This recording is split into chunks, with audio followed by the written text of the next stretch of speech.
안녕하세요. 오랜만에 시간이나 창밖이 훤히 보이는 카페에 앉아 누군가를 기다리며 사연을 쓰고 있어요. 제가 이렇게 사연을 쓰게 된 이유는요.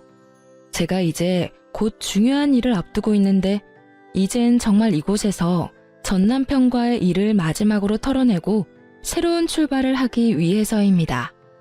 저의 기가 막힌 이혼 이야기 함께 하시겠어요? 저와 남편은 결혼한 지 9년이 되었고 뱃속에 아기가 자라고 있었어요. 저에겐 축복과도 같은 존재였죠. 9년이란 세월 동안 고생했던 것에 대한 보상과도 같다고 느껴지더군요. 23살, 당시 남자친구였던 남편은 군대를 전역을 하자마자 운 좋게 취업이 되었고 어리고 사랑에 미쳐있던 저는 남편과 서둘러 결혼을 하게 되었죠. 아직 세상과 남자를 모르는 어린 딸과 한 가정을 책임지기엔 어렸던 아들이 서로 결혼을 하겠다는 소식은 부모님들에게 받아들일 수 없는 충격과도 같은 사건이었어요. 양가 부모님들은 저의 결혼을 반대하셨고 저흰 끝까지 결혼을 밀어붙였죠. 결국 시댁에서는 저희의 고집에 백기를 드셨고 친정에서는 끝까지 반대를 하셨어요. 하지만 남편에게 눈이 멀어버렸던 저는 부모 형제를 등지고 결혼을 강행하게 되었고 결국 부모님과 언니 오빠는 결혼식에는 참석해 주었지만 그 뒤론 거의 연을 끊다시피 하고 지냈습니다. 시댁에선 저희를 도와줄 능력이 되지 않았고 저흰 그 누구의 도움을 바라지 않고 오롯이 저희의 힘으로 가정을 꾸려나갔어요. 지금 생각해보면 참 열심히도 살았네요. 23살, 그 어린 나이에 친구도 멀리하고 이 일 저 일 가리지 않고 닥치는 대로 돈만 벌었어요. 그렇게 6년, 이를 악물고 힘을 합쳐 열심히 산 결과 저희에겐 저희 명의의 집이 생겼고 그 집에서 보내는 첫날 밤에 저와 남편은 그간의 세월을 돌아보며 서로를 보듬어 주었습니다. 여보, 정말 고생 많이 했어. 나 같은 놈한테 시집와서 남들 다 놀 때 일만 죽어라 일만 한다고 고생만 했네. 이제 집도 생겼으니 당신은 조금 쉬어.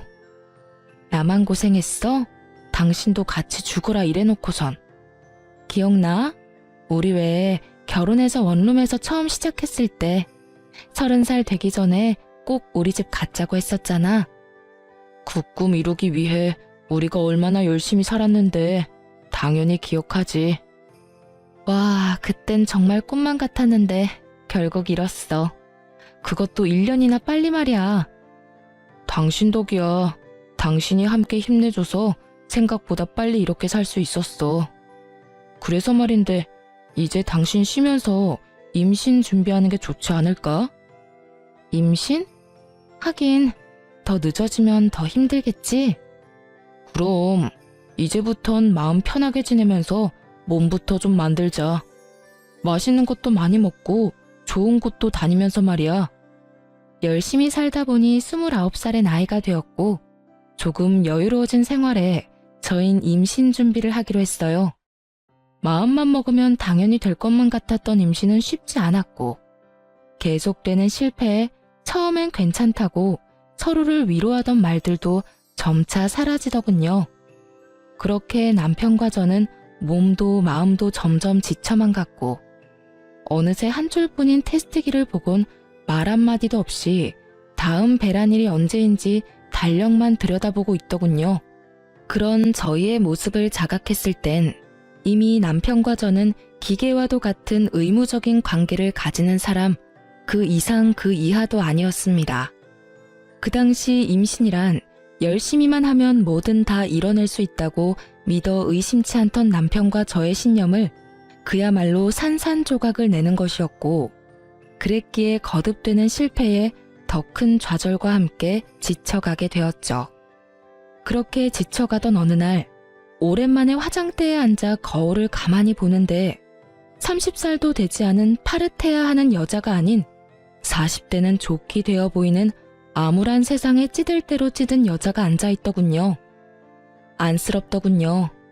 얼마나 정신없이 살았으면 제 모습이 이렇게 변해가는 동안 거울 한 번 제대로 본 적이 없나 싶은 마음이 들어서요.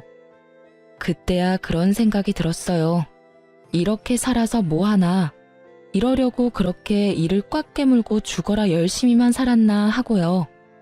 저요, 결혼하고 그 세월 동안 봄에 피는 꽃도 여름에 우거지는 그늘에서 쉬어본 적도, 가을에 예쁘게 물든 단풍잎을 맞아본 적도, 겨울에 내리는 첫눈을 넋놓고 바라본 적도 없이 참 열심히만 살았거든요.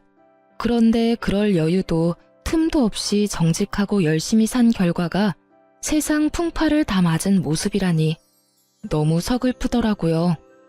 그 순간 그간 한 번도 느낀 적 없던 온갖 감정들이 몰려오며 눈물이 쏟아져 나왔어요. 지나간 세월이 후회스러운 건 아니었지만 제가 너무 불쌍해서 눈물이 멈추지 않더라고요. 그렇게 한참을 울고 있는데 어느새 울고 있는 저를 발견한 남편이 다가오더군요. 여보, 울어? 왜 울어? 무슨 일 있어? 그게 무심코 거울을 봤는데 웬 늙은 아줌마 한 명이 나를 보고 있는 거야. 그게 너무 서글퍼지면서 아깝다는 생각이 확 들더라. 얼마나 대단하게 살 거라고 흘러가는 시간도 지나가는 계절도 즐기기는커녕 느낄 새도 없이 다 보내버렸는지. 당신은 아깝지 않아? 나만 이렇게 서글프고 아까운 거야? 말을 마친 저는 목을 놓아 울어버렸고 그런 저를 남편이 꼭 안아주며 이렇게 말하더군요. 여보, 이제 우리 다 내려놓고 우리만을 위해서 살자. 아기 가지려고 노력하는 것도 그만하고 그냥 우리만 생각하면서 지내자. 평소에 저였다면 아니라고 괜찮다며 다시 잘 준비해보자고 했을 텐데 그때 전 많이 지쳐 있었고 더는 힘을 낼 여유조차 남아있지 않아 남편에게 알겠다고 했어요. 그렇게 2달 뒤 몸이 조금 이상하다는 느낌이 들었고 혹시나 하는 마음에 병원에 갔더니 임신 4주차에 접어들었다고 하더라고요. 그때 그 행복감과 기쁨은 아직도 기억에 생생해요.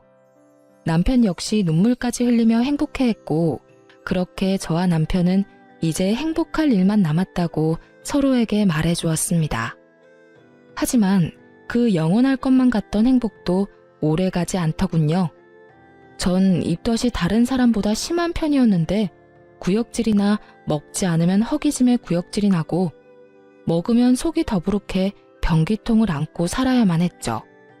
계속되는 입덧에 회사 생활이 제대로 될 리가 없었고 자연스럽게 동료들에게 민폐만 끼치게 되었어요. 결국 전 휴직을 하기로 했고 집에서 휴식을 취하며 입덧을 견뎌내고 있었어요.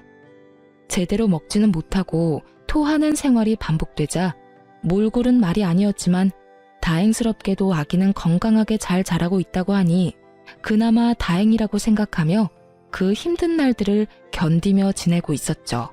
전 하루가 다르게 수척해져갔고 이윽고 거울에 비치는 제 모습조차 보기 싫은 지경이 돼버리더군요. 상황이 그렇게 되자 남편 역시 저를 멀리하는 것이 느껴지더라고요. 처음엔 입덧으로 고생하는 저를 안쓰러워하던 남편이었는데 어느 순간부턴 제가 화장실을 가려고 일어서기만 해도 한숨을 쉬는 지경이 되어버렸어요. 전 남편의 다정스러운 눈빛을 본 적이 언제인지 기억도 나지 않았고 투명스러운 눈빛과 함께 남편의 핀잔이 계속되고 있었어요. 얼굴이 도대체 그게 뭐야? 로션은 안 바르는 거야? 푸석푸석해서는. 아무리 입덧 때문에 힘들다고 그래도 사람 몰골이 그게 뭐야? 그거 알아? 당신 보고 있으면 내가 다 서글퍼진다고. 이런 식의 핀잔은 말끝마다 이어졌고 다른 것도 아닌 임신 때문에 혼자 고생하는 저에게 이런 언행으로 대하는 남편을 보며 섭섭한 적이 한두 번이 아니었어요. 하지만 남편 역시 회사 생활로 많이 힘들어서 그럴 거라며 이해해주며 남편과 싸우지 않으려고 많이 노력했어요. 사실 싸울 힘도 없긴 했고요. 그러던 어느 날 유난스럽게 입덧이 심한 날이었는데 그날따라 생전 좋아하지도 않았던 요거트가 너무 먹고 싶은 거예요. 얼마나 먹고 싶은지 눈물이 다 나려고 해 전 배달 어플을 이용해 요거트를 시켜 먹게 되었고 그 결과는 참담했습니다. 그토록 눈물나게 먹고 싶었던 요거트를 한 입 먹는 순간 속이 마구 울렁이기 시작하는데 참아보려 해도 도저히 참아지지 않았고 그대로 전 화장실로 뛰어가 또다시 다 개워내게 되었어요. 그렇게 한바탕 개워내고 나오니 미간을 잔뜩 찌푸린 남편이 이렇게 말하더군요. 아, 진짜. 그렇게 다 토해낼 거면 차라리 굶어. 돈 아깝게 그게 뭐 하는 짓이야? 그 말을 듣는데 전 그야말로 폭발하고 말았어요. 그게 나한테 할 말이야? 내가 일부러 토해?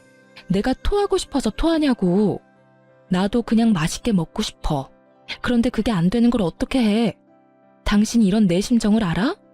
그냥 가만히 앉아 있어도 놀이기구를 타고 있는 기분이야. 비포장도로를 끊임없이 달리는 차 안에 갇힌 기분이라고. 저 역시 그 당시 몸도 마음도 힘든 상황이었기에 남편의 모진 말들을 참을 수가 없었고 그렇게 한바탕 쏟아내는데 갑자기 배에서 감당할 수 없는 고통이 느껴지더군요. 저는 배를 잡고 소리를 지르며 고꾸라졌고 놀란 남편은 저를 집에서 가까운 곳에 있던 대학병원으로 데리고 갔어요. 병원으로 가는 내내 아기만 무사하기를 빌고 또 빌었고 병원에 도착해 진료를 해본 결과 천만다행으로 아기는 무사하다고 하더라고요. 하지만 제 몸이 너무 약해져서 병원에서 며칠 안정을 취하며 경과를 봤으면 좋겠다라는 의사 선생님의 권유대로 전 입원을 하게 되었고 남편은 편히 지내라며 1인실을 잡아주었죠. 그렇게 전 병실에 누워 눈을 감고 있었어요. 잠은 오지 않았지만 이런저런 일들로 인해 많이 지쳐있던 터라 눈꺼풀조차 무겁게 느껴져 눈을 뜨고 있기도 힘이 들었거든요. 한참을 잠들지 않은 채 눈을 감고 있는데 병실로 남편이 들어오더니 제 손을 잡고 숨죽여 울기 시작하더군요. 저는 내심 남편이 최근에 말은 모질게 했지만 아직 절 많이 사랑하고 있다는 생각이 들었고 많이 놀랐을 남편을 안심시키기 위해 괜찮다는 말로 남편을 달래주려고 했어요. 그런데 그 순간 남편의 입에서 믿지 못할 말들이 나오고 있더라고요. 여보, 미안해. 정말 미안해. 나 사랑하는 여자가 생겼어. 믿을 수가 없었어요. 사랑하는 여자가 생겼다뇨. 저와 남편이 함께한 세월이 얼만데 그동안 함께한 고생이 얼만데 이제서야 임신도 하고 살만해졌는데 이제와 저 말고 사랑하는 여자가 있다니 정말 믿을 수가 없더군요. 내가 이런 마음 품는 것 자체가 여보한텐 너무나도 큰 상처이고 배신인 걸 너무 잘 알지만 이미 그 여자한테 가버린 마음이 너무 커서 내 뜻대로 되지가 않아. 나 어떻게 해야 해? 내가 어떻게 해야 할까? 난 천벌 받을 거야 정말. 말을 마친 남편은 계속해서 울고 있었고 전 저도 모르게 반사적으로 남편의 손을 있는 힘껏 잡아버렸어요. 저의 행동에 제가 잠들지 않았다는 사실을 알아차린 남편은 화들짝 놀라며 저를 바라보았고 전 그 자리에서 벌떡 일어나 남편에게 제가 들은 것이 진실인지 되물어 보았어요. 이게 다 무슨 소리야? 사랑하는 여자가 생겼다니. 당신 이게 다 정말이야? 숨도 제대로 쉬지 못하고 쏟아내는 저의 물음에 남편은 눈물을 떨구며 이렇게 말하더군요. 다 사실이야. 당신한텐 정말 미안한데 나 사랑하는 사람이 생겼어. 남편의 눈물겨운 고백을 듣고 있는데 참 할 말이 없더라고요. 저는 아무 말도 하지 못하고 있었고 그렇게 정막만이 병실을 가득 채우고 있었죠. 그렇게 얼마나 지났을까요? 저는 여전히 고개를 숙인 채 저를 보지도 못하고 있는 남편에게 물었어요. 그래서 어떻게 하고 싶은 건데? 어떻게 하고 싶길래 당신 입으로 다 밝힌 거야? 그게 당신이랑 이혼하고 그 사람이랑 살고 싶어. 나 이제 그 사람 없이는 안 될 것 같아. 이렇게 말하는 와중에도 남편은 울고 있었고 전 피해자라도 되는 양 우는 남편에게 소리를 질러버렸어요. 울지도 마. 난 지금 당신 우는 꼴도 역겨워서 죽을 것만 같으니까 울지도 말라고. 뭐? 그 사람 없이는 안 될 것 같다고? 지금 그런 말을 나한테 하면서 울고 싶어? 울고 싶은 사람이 누군데? 당신이 피해자라도 되는 것처럼 울긴 왜 울어? 결혼 생활 내내 저의 이런 모습을 본 적 없었던 남편은 깜짝 놀라 아무 말도 못하고 있더군요. 전 벙어리가 되어버린 남편의 멱살을 잡고 흔들며 절규를 하기 시작했어요. 이 미친놈아, 이혼을 하고 싶다고? 그러면 뱃속 아기는? 나는 둘째치고 뱃속의 아기는 어떻게 할 거냐고? 네가 이러고도 인간이야? 네가 이러고도 사람이냐고? 저의 절규는 계속되었고 남편은 여전히 아무 말도 하지 못하고 있더라고요. 그 순간 남편의 휴대전화가 울렸고 휴대전화를 확인하는 남편의 눈빛이 갈피를 잡지 못하고 흔들리기 시작했어요. 전 직감적으로 상간녀라는 것을 알았고 제가 그 자리에서 죽는 꼴을 보기 싫다면 당장 전화를 받으라고 했어요. 제 말에 남편은 망설이는 듯 하더니 통화 버튼을 눌렀고 그 순간 저는 남편의 휴대전화를 빼앗아 스피커 버튼을 눌러버렸어요. 자기야, 놀라지 마. 나 임신했어. 테스트기가 두드리길래 병원에 가보니까 임신이래. 나 너무 좋아서 눈물이 다 나는 거 있지? 어쨌든 나 지금 집인데 빨리 좀 와줘. 상간녀는 울고 있더군요. 환희에 찬 기쁨의 눈물을요.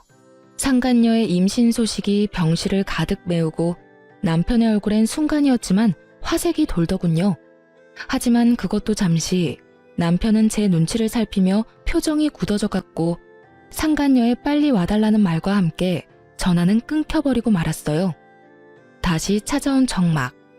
남편은 안절부절 못하며 제 눈치를 살피기 바쁘더니 조심스럽게 입을 떼더라고요. 여보, 나 잠시만 나갔다 올게. 진짜 아주 잠시면 돼. 조심스러운 말과는 달리 행동은 재빨랐고 빠르게 사라지는 남편의 뒷모습을 보며 전 그 자리에서 쓰러지고 말았습니다. 다시 정신을 차려 눈을 떴을 땐 혼자였고 제가 일어난 것을 확인한 간호사분이 담당 의사 선생님을 불러오시더군요. 산모님, 괜찮으세요? 정신이 드세요? 그 걱정스러운 눈빛과 물음들을 듣는 순간 눈물이 터져나왔고 전 괜찮다는 말도 하지 못한 채 울어버렸습니다. 그 와중에도 다행인 건지 불행인 건지 아기는 무사했고 전 이 모든 상황들을 저와 함께 해준 아기를 지키기로 했어요. 물론 저 혼자서요. 남편과의 이혼은 피할 수도 피할 마음도 없었기에 저는 마음을 단단히 먹기로 했어요. 제가 첫 번째로 한 일은 흥신소를 통해 상간녀를 알아보는 일이었어요. 남편이 꽁꽁 숨기고 있는 그 여자가 어떤 여자인지 궁금해 미칠 지경이었으니까요. 며칠 뒤 흥신소에서 연락이 왔고 상간녀에 대해 알려주더라고요. 상간녀는 남편이 군대 가기 전 잠시 다녔던 대학에 함께 다니던 친구였는데 얼굴도 예쁜데 집도 부자여서 유명했다고 하더군요. 그 당시 남편을 좋아하는 여자가 있다고 들었던 것이 떠오르며 그 여자가 상간녀였음을 깨달았죠. 대학 졸업도 하지 못한 남편이 왜 대학 모임까지 나가게 된 것은 모르겠으나 알아본 바론 두 사람은 대학 동창회 모임에서 다시 재회해 그날 이후부터 만나기 시작했고 그 만남의 시점이 제가 임신한 직후라는 것을 알게 되었죠. 여기까지도 놀라운데 더 놀라운 사실이 기다리고 있더군요. 남편과 상간녀는 이미 살림도 차린 상황이었는데 그 집은 상간녀가 마련한 집으로 그야말로 저만 물러나준다면 모든 것이 다 해결되는 분위기라는 것이었어요.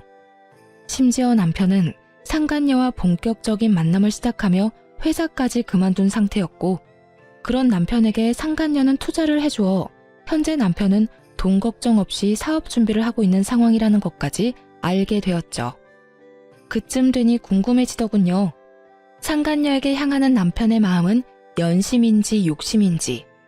그것이 뭐든지 간에 저의 비참한 마음은 같았고 그럴수록 저는 더욱 강해졌어요. 태어난 지가 언제인데 얼굴도 비추지 않던 남편은 웬일인지 다 늦은 밤에 집으로 들어오더군요. 남편의 표정, 숨소리, 손짓, 발짓.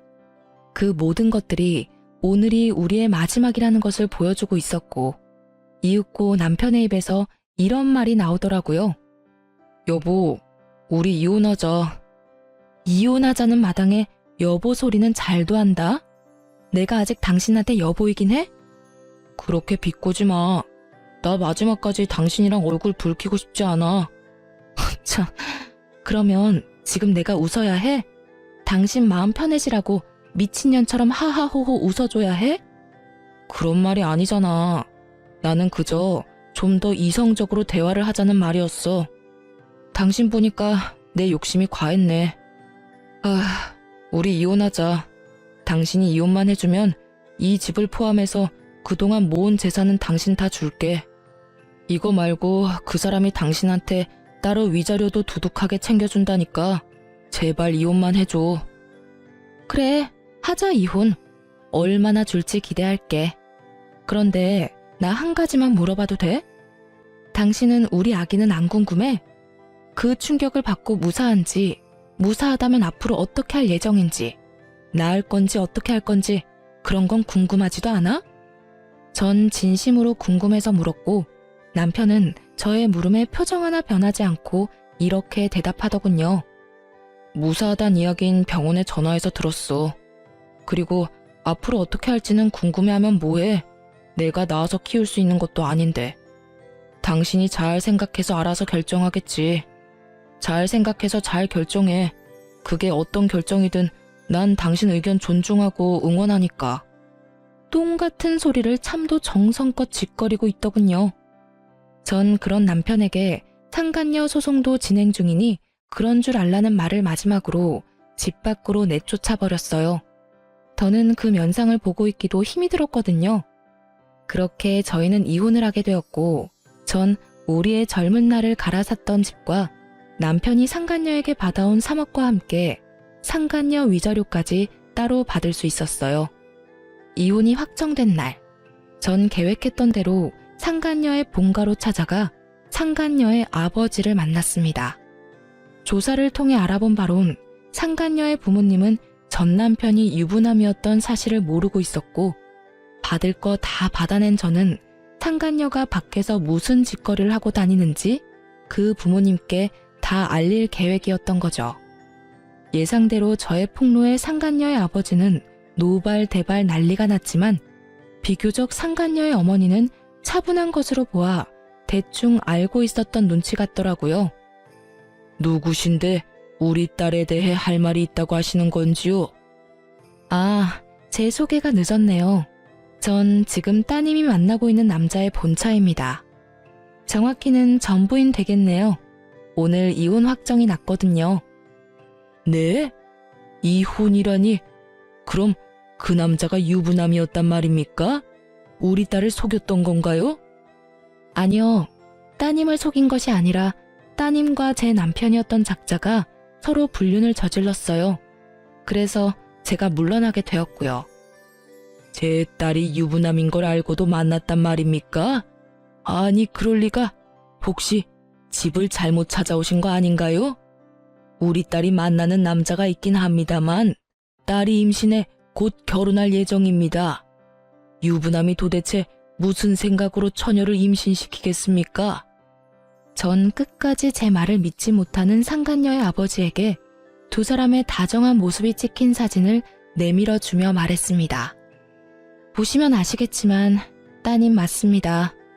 참고로 제 뱃속에도 아기가 자라고 있는데 그것도 따님이 다 알고 있다고 하더군요. 참 웃기는 상황 아닌가요? 조강지처 뱃속에 있는 아기는 버려도 상간녀 뱃속에 있는 아기는 지키겠다는 그 꼴이요. 그러니 제가 어쩌겠어요? 물러서 줘야죠. 에휴, 그래서 원하는 게 뭡니까? 여기까지 찾아와서 이런 말 하는 거 보면 원하는 게 있을 텐데요. 그저 부모님께서도 자기 딸이 밖에서 어떤 짓거리를 하고 다니는지, 그 짓거리 덕분에 제 가정이 어떻게 망가졌는지 다 아셔야 할 것 같아서 찾아왔어요. 아, 굳이 원하는 게 있다면 따님을 좀 꾸짖어 주시면 좋을 것도 같네요. 자기네들끼리야 하늘 아래 둘도 없는 사랑이네 뭐네 곱게들 포장하지만 엄연히 죄잖아요, 불륜이라는 게. 그러면 따님 교육 제대로 해주세요. 갑자기 찾아와서 죄송했습니다. 저는 그대로 집을 나왔고 제가 현관문을 나오는데 머리끝까지 화가 난 상간녀의 아버지가 상간녀의 어머니를 쥐잡듯 잡으며 당장 상간녀를 부르라고 고함을 치는 소리가 들려오더군요. 그 소리를 들으며 집으로 돌아오는 발걸음이 얼마나 가벼웠던지 모릅니다. 그렇게 집으로 돌아온 전 이사할 예정이라 중요한 짐을 따로 추리고 있었고 상간녀에게 모든 이야기를 들은 전 남편이 역정을 내며 집으로 들어오더군요. 너 진짜 미쳤어? 돈은 다 받아 처먹고 뭐? 그 집을 찾아가? 네가 제정신이야? 이딴 식으로 행동할 거였으면 돈은 왜 받아갔어? 돈은 돈이고 이건 다른 문제지. 그 부모들도 알아야 하지 않겠어? 하나뿐인 외동딸이 밖에서 무슨 짓거리를 하고 돌아다니는지. 그래야 자식 교육을 똑바로 하지. 그래도 이건 너무하잖아. 꼭 이렇게까지 해야 했어? 군말 없이 이혼해줬는데 이 정도도 하면 안 돼? 너 때문에 지금 그 사람 아빠한테 붙잡혀서 질질 끌려갔어. 어쩔 거야? 어쩌긴 뭘 어째. 눈물이라도 흘려줘? 그거 참 안 됐다고 위로라도 해줄까? 그런 걸 원하니? 진짜 너 하여튼 오늘 일 때문에 그 사람 뱃속에 있는 아기라도 잘못됐다간 가만 안 있을 테니 그런 줄 알아? 전 남편은 악에 바친 듯 이를 꽉 깨물며 저에게 말했고 그런 전 남편의 모든 것이 어이가 없더군요. 그래서 전 어느새 꽤 나온 저의 배를 보여주며 이렇게 말했습니다. 이건 안 보여? 내 배는 안 보이냐고. 이 아기도 당신 아기야. 당신은 정말 이 아기는 보이지도 않는 거야? 저는 전 남편을 향해 목이 터져라 외쳤지만 전 남편은 그런 저에게 시선조차 주지 않았고 전 참지 못하고 전 남편의 뺨을 내리쳐버렸어요. 썩 꺼져. 빨리 꺼지라고. 앞으론 2번 다시 그 어떤 일로도 찾아오지 마.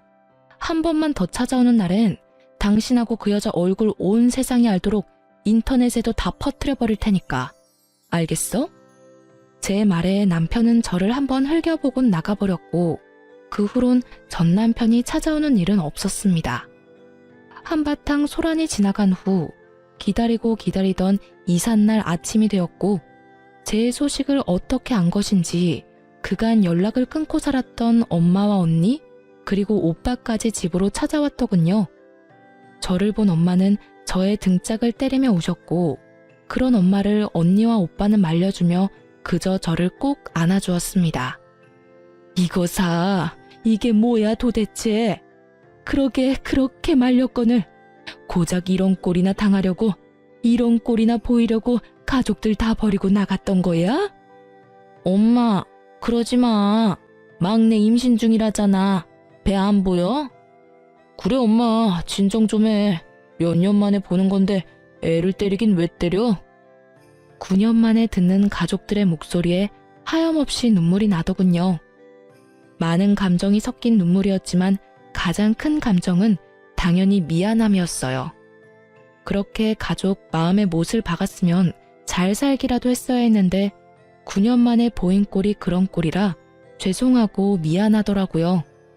그렇게 한참을 울던 저희 가족은 감격스러운 재회는 잠시 미루고 이사를 서두르기로 했어요.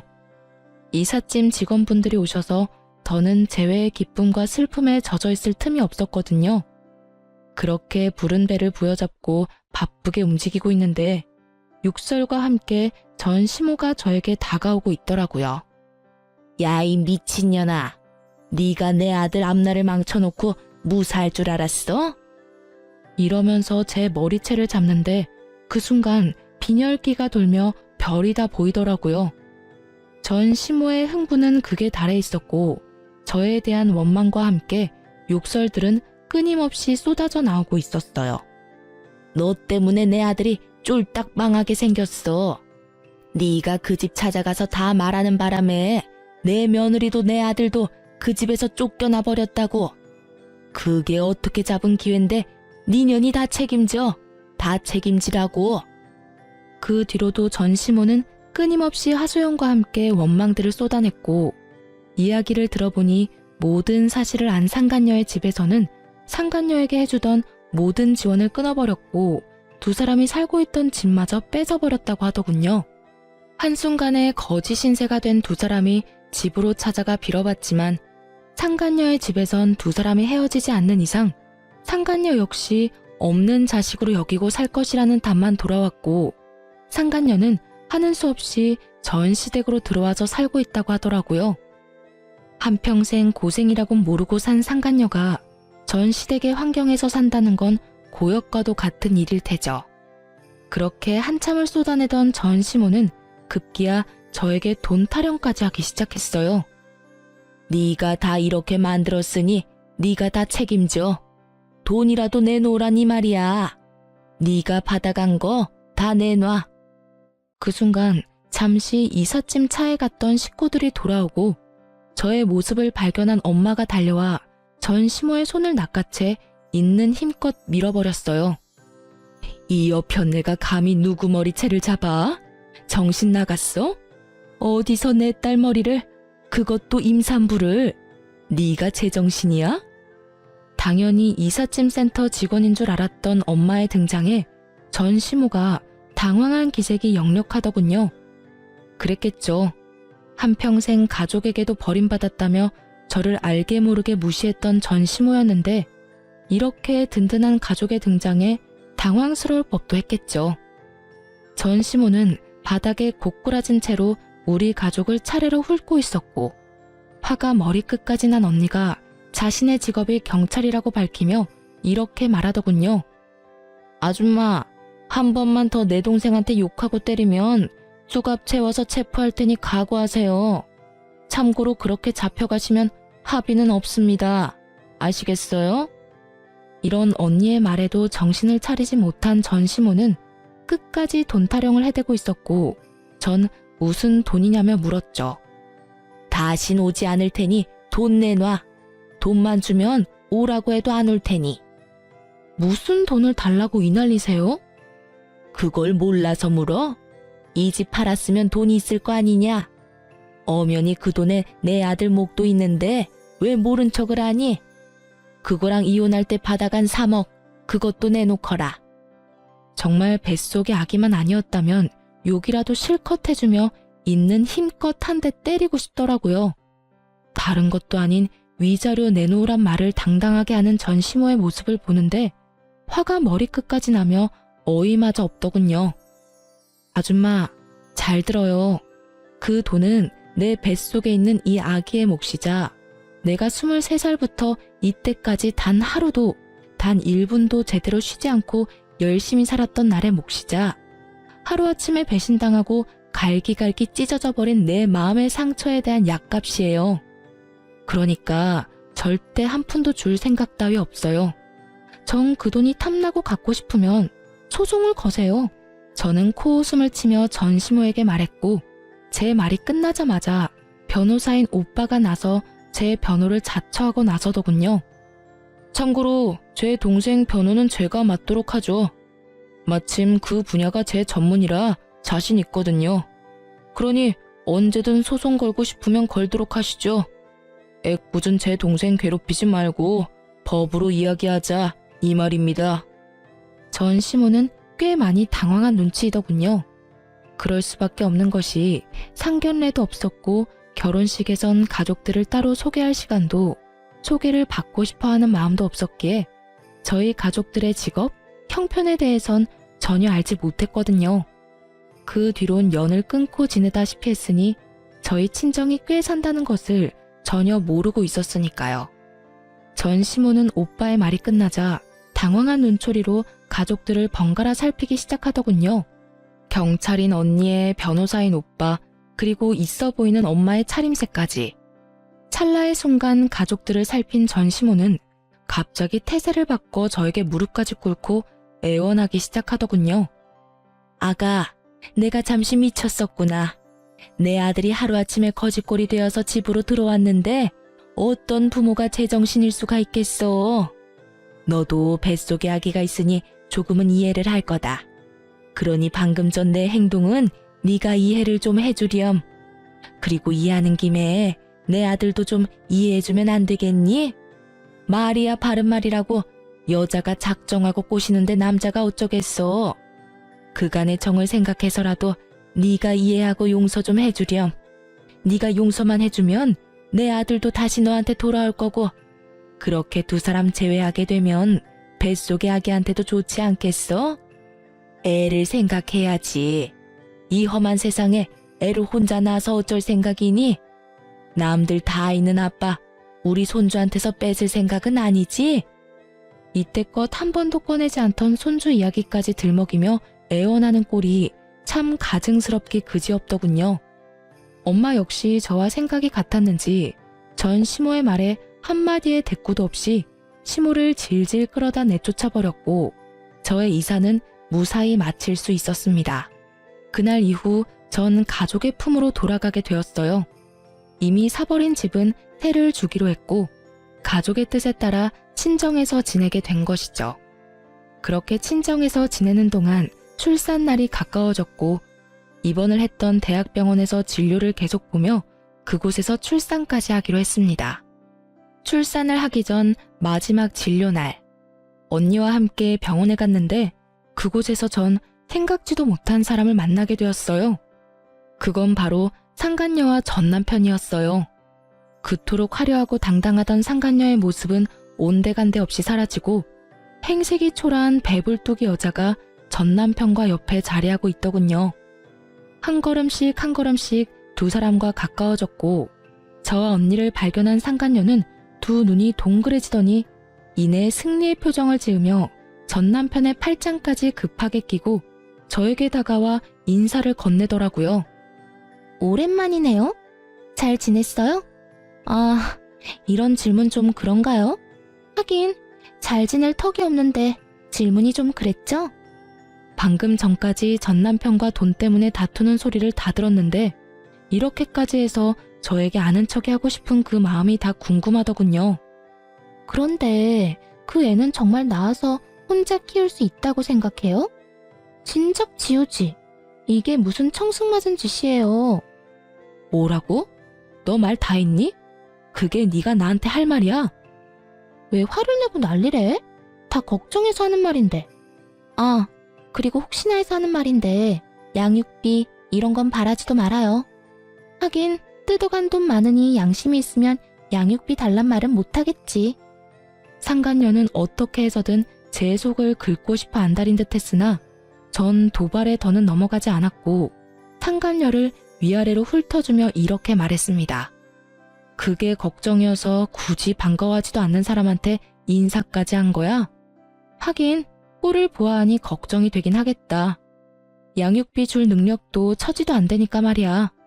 나 양육비 달라는 말 할 생각도 없으니까 그런 걱정은 넣어두고 사랑으로 가진 애 잘 낳아서 찢어지게 가난한 집에서 잘 키워봐.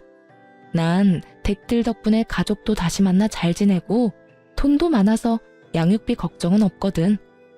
제 말에 상간녀는 미간을 찌푸리는가 싶더니 이내 코웃음을 치며 비아냥대기 시작하더군요. 참 좋기도 하겠네요. 남편도 뺏겨서 애도 혼자 낳고 혼자 키워야 하는 마당에 좋다고 웃는 꼴이 참. 어떤 면에선 참 대단하기도 하네요. 상간녀의 비아냥거림에 제가 반격을 하려는 순간 어느새 제 곁으로 온 담당 의사 선생님이 제 어깨에 손을 두르며 언니에게 이렇게 말하는 것이 아니겠어요? 초영, 여기서 뭐 하세요? 무슨 일 있어요? 표정이 왜 이렇게 안 좋아요? 처영이라니. 전 크게 당황을 했고 언니 역시 당황한 기색이 역력했지만 그것도 잠시 천연덕스럽게 선생님께 제보라고 하며 상황을 설명하기 시작하더군요. 언니의 설명을 들은 선생님은 제 어깨를 잡은 손에 힘을 주며 말을 하더군요. 아, 아직 소식 못 들으셨나 봅니다. 저 이 사람하고 결혼 약속했어요. 식은 아직이긴 한데 출산하고 몸 추스르는 대로 결혼식 올리려고 하고 있어요. 원하신다면 청첩장 나오는 대로 보내줄 테니 와서 자리를 빛내주는 것도 좋을 것 같네요. 언니 못지않게 선생님은 천연덕스럽게 연기를 펼쳤고 선생님의 말에 이때껏 입 한 번 떼지 않고 있던 전 남편이 저를 향해 말을 하더군요. 여보, 이게 다 사실이야? 당신 이 남자랑 결혼했어? 혼인신고라도 한 거야? 전 남편의 말이 끝나자마자 여보라는 단어에 발끈한 상간녀는 제가 무어라 답할 새도 없이 전 남편을 쥐잡듯 잡기 시작하더군요. 당신, 지금 뭐라고 했어? 여보? 누구 보고 지금 여보라고 하는 거야? 상간녀의 말에 전 남편은 그제야 자신이 어떤 단어를 썼는지 자각한 듯 새하얗게 질린 얼굴로 말까지 더듬더라고요. 아니 그게 습관적으로 나도 모르게 튀어나왔어. 그걸 지금 말이라고 해? 당신은 아직도 저 여자하고 결혼한 사이라고 착각하는가 봐. 아니, 저 여자랑 다시 살고 싶기라도 한 거야? 무슨 말을 또 그렇게 해. 실수라고 했잖아. 실수라고? 그래, 그건 실수라고 치자. 그런데 당신이 왜 저 여자가 결혼한 사실에 화를 내? 왜 간섭하냐고. 그건 나도 놀라서 그랬지. 당신 지금 너무 흥분했어. 진정 좀 하고 진료나 보러 가자. 예약 시간 다 됐어. 지금 내가 진료 보게 생겼어? 당신 같으면 이 기분에 진료가 보고 싶겠냐고. 내가 누구 때문에 이 모양 이 꼴로 살고 있는데, 내가 왜 이런 거짓꼴로 살고 있는데, 당신 하나 보고 다 버리고 와서 이렇게 사는 난 신경도 안 쓰면서 전부인이 재혼한 사실이 그렇게 신경 쓰여? 상간녀는 악을 쓰며 남편을 닥달했고 그런 상간녀의 말이 지긋지긋하다는 듯 전 남편은 짜증을 섞으며 답을 하더군요. 내가 당신한테 가족 버리고 나한테 와달라고 했어? 당신이 좋아서 다 버리고 나한테 와놓고 왜 또 그런 말을 하는 거야? 지겹지도 않아? 무슨 일만 일어났다 하면 이 모양 이 꼴 타령하는 거? 나야말로 누구 때문에 그 좋은 회사까지 그만두고 이 모양 이 꼴이 됐는데 다 당신이 투자해준다고 해서 이렇게 된 거잖아. 두 사람은 급기야 언성까지 높이며 싸우기 시작했고 그 광경을 지켜보던 선생님은 제 손을 진료실로 이끌며 이렇게 말했어요. 우린 이만 들어가요. 이런 난장판은 뱃속의 아기한테 좋지 않아요. 얼른요. 그렇게 선생님의 손에 이끌려 진료실 의자에 앉은 전 어리둥절했고 이내 간호사 선생님이 들어오셔 두 사람이 난동에 가까운 싸움을 하다 결국 병원에서 쫓겨났다고 하더군요. 그 만남을 마지막으로 전 다신 그 사람들을 만나기는커녕 소식조차 들을 수도 없었습니다. 그렇게 정말 전 남편과의 모든 것이 끝이 나고 전 무사히 출산했습니다. 출산 이후 전 제 소중한 보물을 안겨주신 선생님께 보백받게 되었어요. 사실 병원에 처음 와 전 남편의 외도 사실을 알게 되었을 때 걱정스러운 눈빛으로 절 위로해준 그 선생님이 저의 담당 선생님이었고 선생님의 말에 의하면 그날부터 제가 신경이 쓰였다고 하더군요. 처음엔 그저 제가 불쌍했다고 했어요. 불쌍해서 눈길이 더 가고 마음이 더 쓰였다고요. 그래서 진료를 볼 때도 더욱 신경을 써주었고 제가 배가 심하게 뭉쳐 병원에 갑자기 왔다는 연락이라도 받을 때면 그게 언제든 어디에 있든 병원으로 뛰어와 제 진료를 봐주셨다고 하더라고요. 그렇게 측은심에 제가 눈에 밟혔는데 그 측은심이 어느 날부턴 저를 지켜주고 싶고 제가 보고 싶어졌다며 저를 좋아하는 것 같다고 마음을 고백해 오더군요. 지금 당장 대답해달라는 건 아니에요. 지금 상황이 좋지 않다는 것도 알고 저한테 신경을 쓸 틈도 없다는 거 누구보다 잘 아니깐요. 그냥 제가 곁에서 맴돌 테니 그것만 막지 말아주세요. 그렇게만 해준다면 저는 언제까지고 기다릴 수 있어요. 그저 저를 지켜봐 주세요. 처음엔 그냥 아무런 대답도 하지 않고 무시했던 것 같아요. 전 남편에 대한 상처가 크기도 했지만 무엇보다 큰 이유는 염치가 없어서였어요. 애 딸린 이혼녀와 총각인 대학병원 의사 선생님이라니 거부할 염치조차도 없더군요. 하지만 선생님은 저를 포기하지 않았고 부담스럽지 않게 저의 곁을 지키면서 제 아들조차 사랑으로 품어주고 있더라고요. 그렇게 4년을 한결같이 저와 제 아들을 지켜준 선생님께 마음의 문을 열게 되었고 선생님은 저의 남자친구가 되었어요. 그리고 곧 저는 저와 아들을 세상 누구보다 사랑해주는 남자친구와 결혼을 할 예정이에요. 말이 씨가 된다고 하더니 전 남편과 상간녀 앞에서 저와 결혼한 사이라고 거짓말을 하던 모습이 엊그제 같은데 그 결혼이 현실이 되었지 뭐예요? 남자친구의 말론 그때 자신의 마음을 확신했다고 하더군요. 물론 예비 시댁에서도 저와 아들을 많이 아껴주세요. 처음 저의 이야기를 남자친구에게 들었을 땐 걱정이 많으셨다고 하시더군요. 아무래도 그럴 수밖에 없는 상황이긴 했죠. 온 정성을 다해 사랑으로 키운 아들이 어느 날 갑자기 사랑하는 여자가 생겼다고 해서 누구보다 기뻐하셨는데 그 여자가 이혼녀인 것도 모자라 갓난아기까지 있다고 하니까요.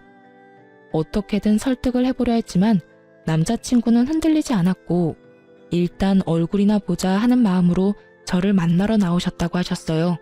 그렇게 저를 처음 만난 날 저와 예비 시부모님은 많은 이야기를 나눴고 헤어지는 순간에 제 손을 잡아주시며 이렇게 말씀해 주시더군요. 사실 오늘 이 자리 나올 때까진 좋은 말로 설득해서 헤어지게 만들 생각이었어. 생각 있는 여자라면 헤어질 테니 말이야. 그럴 생각으로 나온 자리인데 막상 만나서 이야기 나눠보니 우리 애가 왜 그렇게 매달렸는지 알 것 같네. 앞으로 우리 아들이랑 잘 지내줘. 그렇게 잘 지내다가 우리 가족으로 와주면 더 좋고. 이렇게 말씀해 주시는데 얼마나 많이 울었는지 몰라요. 그 마음이 너무나도 감사하고 또 그 감사한 마음이 드는 것이 염치도 없어서요. 제가 자식을 키워보니 알겠더라고요. 그것이 얼마나 큰 결정이었는지. 그래서 저도 그런 마음을 저버리지 않게 열심히 노력해 보려고 합니다. 제가 사연 처음에 말씀드렸었죠? 누군가를 기다리며 사연을 쓰고 있다고. 그 기다리던 사람이 다름 아닌 남편과 제 아들입니다. 저를 여기에 앉혀두곤 장난감을 사러 간다고 나간 두 사람인데 이 긴 사연을 쓸 때까지 돌아오지 않고 있네요. 아마 모르긴 몰라도 장난감을 사러 간 두 사람은 장난감 가게를 살 태세로 쇼핑을 하고 있는 모양이에요. 가끔 이럴 때가 있어 제가 두 사람을 잡으러 간 적이 한두 번이 아니거든요. 전 이만 인사를 드리고 가봐야 할 것 같아요. 마지막으로 저의 지옥 같던 세월을 여기에 털어버렸으니 이제 저도 행복하게 새로운 인생을 살 수 있겠죠? 어쨌든 지금 두 남자의 과분한 사랑을 받으며 행복하게 잘 살고 있으니 여러분도 제 걱정보단 앞날에 대한 응원을 부탁드리며 전 이만 물러가 볼게요. 긴 이야기 들어주셔서 감사합니다.